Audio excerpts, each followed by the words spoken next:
بسم اللہ الرحمن الرحیم سیدنا کریم صلی اللہ علیہ وسلم۔ السلام علیکم۔ سیرت سرور عالم کی چوتھی قسط کے ساتھ آپ کے سامنے حاضر ہیں۔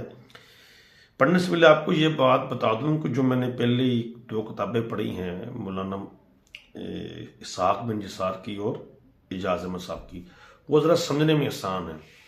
مولانا متدی صاحب کی جو کتاب ہے یہ آپ نے بڑے غور سے سننی ہے اور توجہ سے سننی ہے، تو پھر جا کے یہ آپ کو سمجھ آئے گی۔ شکریہ جی، شروع کرتے ہیں۔ بسم اللہ الرحمن الرحیم سیدنا کریم صلی اللہ علیہ وسلم، صفحہ نمبر 147، انجیل برناباس کا تعارف۔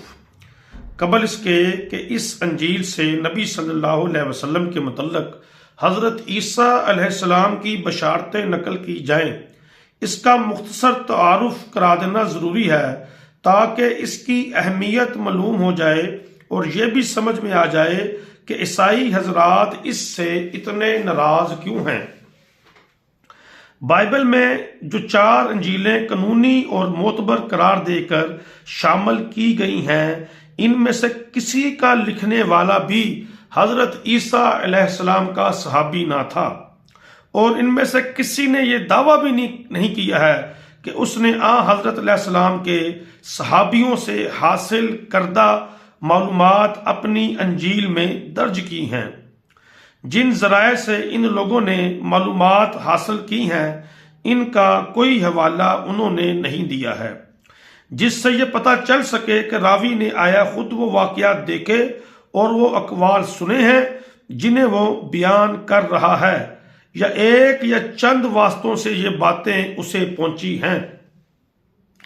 بخلاف اس کے انجیل برناباس کا مصنف کہتا ہے کہ میں مسیح علیہ السلام کے اولین 12 حواریوں میں سے ایک ہوں، شروع سے آخر وقت تک مسیح علیہ السلام کے ساتھ رہا ہوں اور اپنی آنکھوں دیکھے واقعات اور کانوں سے سنے اقوال اس کتاب میں درج کر رہا ہوں۔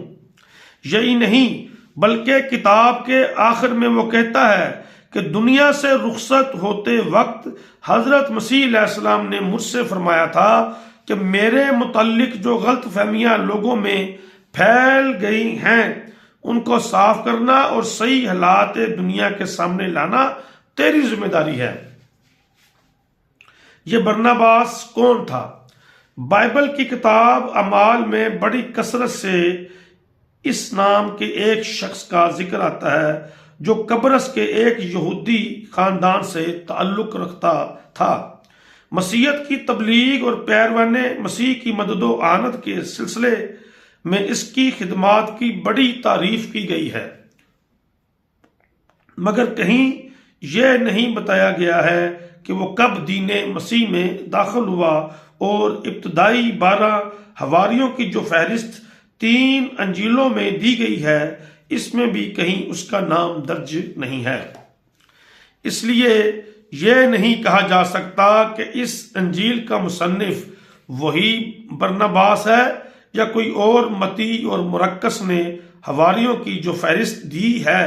برناباس کی دی ہوئی فہرست اس سے صرف 2 ناموں میں مختلف ہے، ایک توما جس کے بجائے برناباس خود اپنا نام دے رہا ہے، دوسرا شمعون کنانی جس کی جگہ وہ یہودا بن یعقوب کا نام لیتا ہے۔ لوکا کی انجیل میں یہ دوسرا نام بھی موجود ہے، اس لیے قیاس کرنا صحیح ہوگا کہ بعد میں کسی وقت صرف برناباس کو حواریوں سے خارج کرنے کے لیے توما کا نام داخل کیا گیا ہے تاکہ اس کی انجیل سے پیچھا چھڑایا جا سکے، اور اس طرح کے تغیرات اپنی مذہبی کتابوں میں کر لینا ان حضرات کے ہاں کوئی ناجائز کام نہیں رہا ہے۔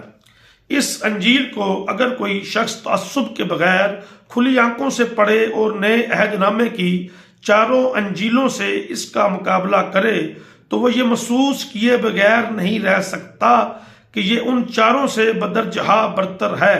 اس میں حضرت عیسیٰ علیہ السلام کے حالات زیادہ تفصیل کے ساتھ بیان ہوئے ہیں، اور اس طرح بیان ہوئے ہیں جیسے کوئی شخص فی الواقعہ وہاں سب کچھ دیکھ رہا تھا اور ان واقعات میں خود شریک تھا۔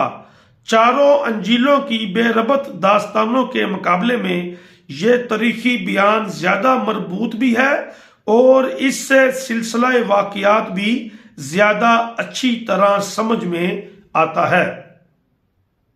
حضرت عیسیٰ علیہ السلام کی تعلیمات اس میں چاروں انجیلوں کی بنسبت زیادہ واضح، مفصل اور مؤثر طریقے سے بیان ہوئی ہیں۔ توحید کی تعلیم، شرک کی تردید، صفات باری تعالیٰ، عبادات کی روح اور اخلاق فاضلہ کے مضامین اس میں بڑے ہی پرزور اور مدلل اور مفصل ہیں۔ جن سبق آموز تمثیلات کے پیرائے میں مسیح علیہ السلام نے یہ مضامین بیان کیے ہیں، ان کا اشیر بھی چاروں انجیلوں میں نہیں پایا جاتا۔ اس سے یہ بھی زیادہ تفصیل کے ساتھ معلوم ہوتا ہے کہ آن جناب اپنے شاگردوں کی تعلیم و تربیت کس حکیمانہ طریقے سے فرماتے تھے۔ حضرت عیسیٰ علیہ السلام کی زبان، طرز بیان اور طبیعت و مزاج سے کوئی شخص اگر کچھ بھی آشنا ہو تو وہ اس انجیل کو پڑھ کر یہ ماننے پر مجبور ہوگا کہ یہ کوئی جعلی داستان نہیں ہے جو بعد میں کسی نے گڑھ لی ہو، بلکہ اس میں حضرت مسیح علیہ السلام اناجیل اربع کی بنسبت اپنی اصل شان میں بہت زیادہ نمایاں ہو کر ہمارے سامنے آتے ہیں، اور اس میں تضادات کا نام و نشان بھی نہیں ہے جو اناجیل اربع میں ان کے مختلف اقوال کے درمیان پایا جاتا ہے۔ اس انجیل میں حضرت عیسیٰ علیہ السلام کی زندگی اور آپ کی تعلیمات ٹھیک ایک نبی کی زندگی اور تعلیمات کے مطابق نظر آتی ہے۔ وہ اپنے آپ کو ایک نبی کی حیثیت سے پیش کرتے ہیں، تمام پچھلے انبیاء علیہ السلام اور کتابوں کی تصدیق کرتے ہیں، صاف کہتے ہیں کہ انبیاء علیہ السلام کی تعلیمات کے سوا معرفت حق کا کوئی دوسرا ذریعہ نہیں ہے، اور جو انبیاء علیہ السلام کو چھوڑتا ہے وہ دراصل خدا کو چھوڑتا ہے۔ توحید، رسالت اور آخرت کے ٹھیک وہی عقائد پیش کرتے ہیں جن کی تعلیم تمام انبیاء علیہ السلام نے دی ہے۔ نماز، روزے اور زکوٰۃ کی تلقین کرتے ہیں۔